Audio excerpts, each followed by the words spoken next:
La culpa es un mecanismo en el que a partir de un acto o omisión, realizamos un juicio moral de nuestra conducta, incluso de nuestros pensamientos, y dictaminamos que hemos cometido un error y deberíamos tener un castigo.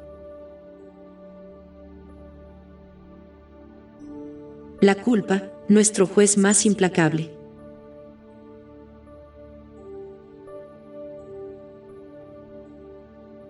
En mi trabajo como psicóloga, me he encontrado con frecuencia personas que con diferentes perfiles, caracteres, dificultades y contextos, coinciden en verse afectadas por un sentimiento que les produce un gran malestar y afecta a sus decisiones, relaciones y experiencias.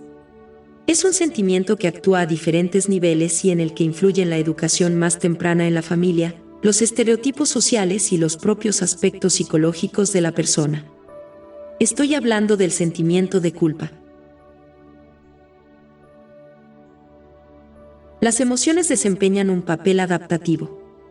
Cuando la culpa actúa de esta forma, es decir, cuando la culpa es adaptativa, su función es reconocer los errores y poner en marcha conductas de ajuste y reparación.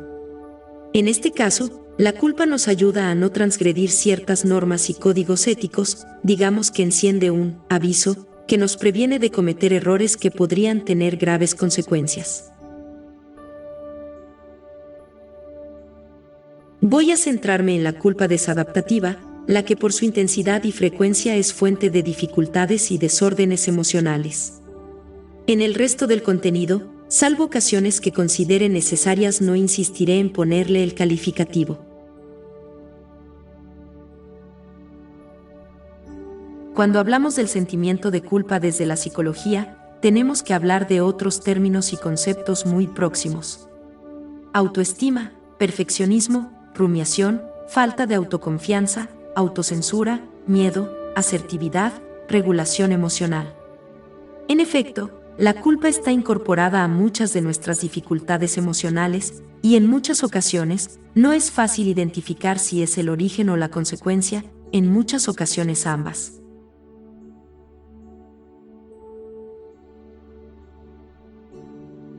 Comprendiendo qué es la culpa y el sentimiento de culpa.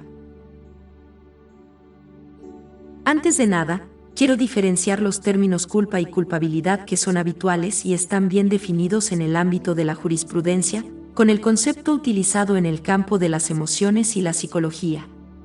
En este caso voy a hablar de la culpa en relación a nuestra especialidad, la salud emocional. El sentimiento de culpa está, en general, acompañado de emociones displacenteras como tristeza, angustia, frustración, impotencia o remordimiento, entre otras, y de pensamientos reiterativos e improductivos, y funciona de un modo diferente según su origen temporal. Así, podemos sentir culpa por algo que hicimos o no hicimos, algo que no estamos o estamos haciendo, algo que vamos o no vamos a hacer. Cuando sentimos culpa ante una acción u omisión, somos nuestros propios jueces. Realizamos el dictamen de culpabilidad. Y finalmente nos aplicamos el castigo, emociones displacenteras. En el proceso de la culpa influye lo que podríamos denominar conciencia moral, un conjunto de normas y valores que hemos construido desde la infancia para diferenciar el bien del mal y que nos permite establecer los límites a nuestra conducta y a nuestros pensamientos. Cuanto más rígidas sean esas normas, más fácil será considerar que hemos sobrepasado los límites y aparecerá con más frecuencia el sentimiento de culpa. El concepto de moralidad y ética daría, no para uno, sino para muchos análisis. En este quiero referirme a lo que está más relacionado con la influencia de la conciencia moral en nuestras emociones. La moral, como repertorio de normas, usos y costumbres que establecen las propias sociedades, afecta de un modo muy importante a la conciencia moral de cada individuo, y lo hace a través de la educación, en la familia, en la escuela, desde la religión, desde los mensajes que nos llegan a través de los medios de comunicación, de la televisión, el cine. Es un complejo sistema que establece modelos y roles y que afecta a las personas de un modo diferente, según sus propios aspectos psicológicos, su contexto y su propia biografía. La perspectiva de género, por ejemplo, es un factor fundamental en este tema. Las mujeres tienen tendencia a sentir culpa por cuestiones que están determinadas por el género, de modo que los tratamientos psicológicos al tener en cuenta estos factores logran mayor eficacia. La doctora Marta Jiménez, directora del área de investigación e innovación, explica con gran claridad en sus artículos la importancia de la perspectiva de género en los tratamientos psicológicos avanzados.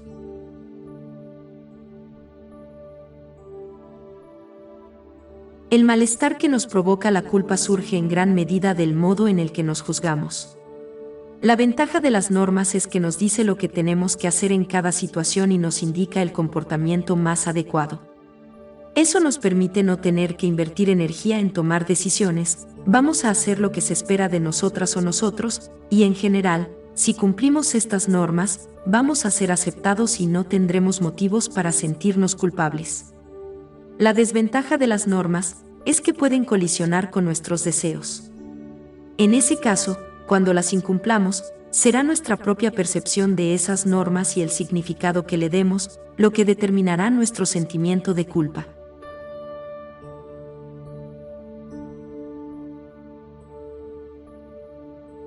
En el sentimiento de culpa intervienen 1. Acto causal, real o imaginario. 2. La percepción y autovaloración negativa de un acto por parte de la persona, la mala conciencia. 3. La emoción negativa derivada de la culpa propiamente dicha, los remordimientos. Es importante destacar en este mecanismo que la interpretación que hacemos de la acción u omisión y el grado de importancia, es decir, la valoración que hacemos de ello, son decisivos en el sentimiento de culpa.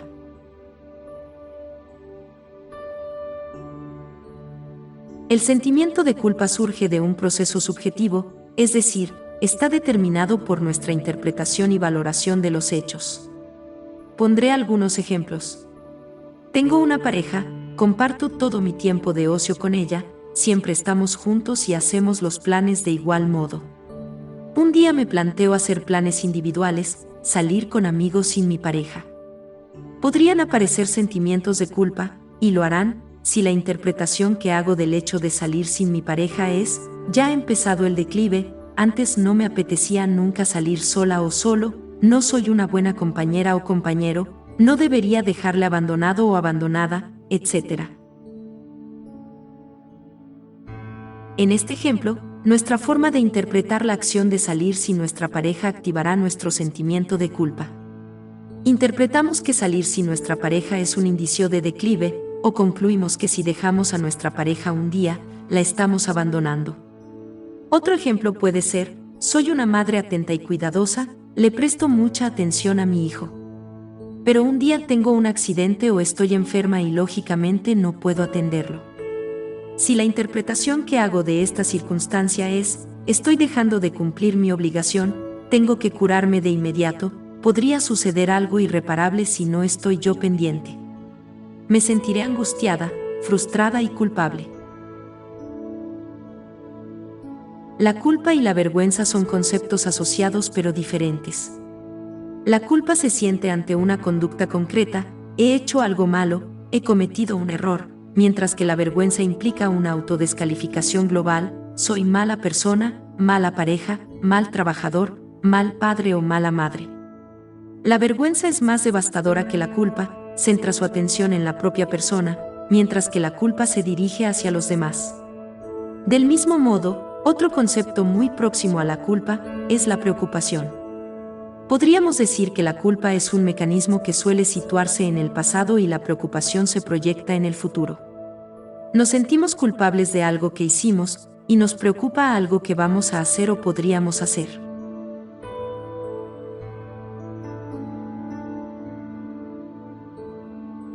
¿Cómo afrontar el sentimiento de culpa? 7 consejos esenciales.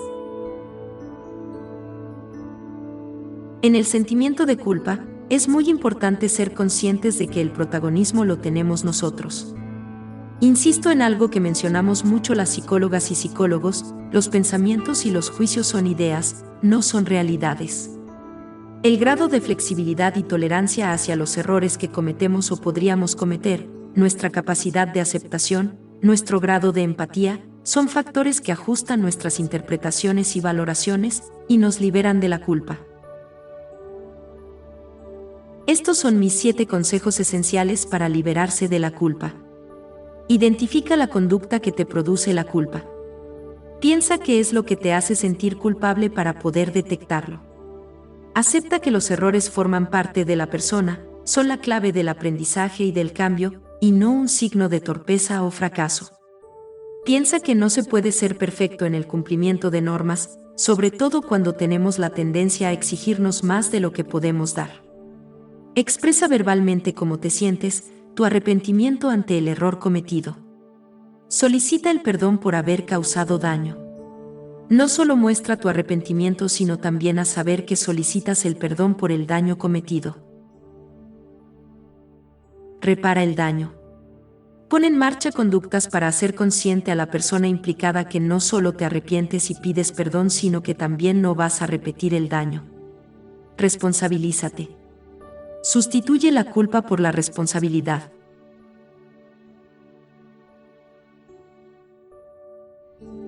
Aunque, tal y como comentaba en el principio, la culpa, como el resto de las emociones, cumple una función adaptativa. Me he centrado en la culpa que se manifiesta con intensidad, con frecuencia y que afecta a nuestra vida. Esta es la culpa desadaptativa. Pero te propongo sustituir la culpa desadaptativa que nos genera angustia, nos bloquea y no facilita el cambio y la búsqueda de soluciones, por una conducta responsable, que facilita la acción, genera aprendizaje y está enfocada a la resolución.